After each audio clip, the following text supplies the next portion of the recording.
Madali lang naman pala hanapin ang shop ni Boss Toyo. Nagbabaka sakali na may benta ko yung alahas tsaka yung bag ko.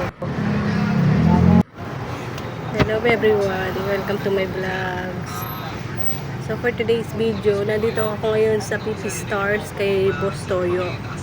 Magpapa-appraise ako ng Louis Vuitton kong bag tsaka ng alahas ko.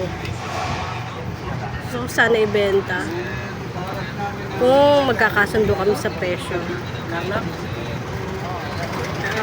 Ilan pa ang nakapila sa dalawa, siguro pang-anim pa ako, meron pa sa loob madami pa daw, pang-anim ako sa labas. Guys, kung sino sa inyo nakakaranas ng hirap, check natin kasi isa na ako dun.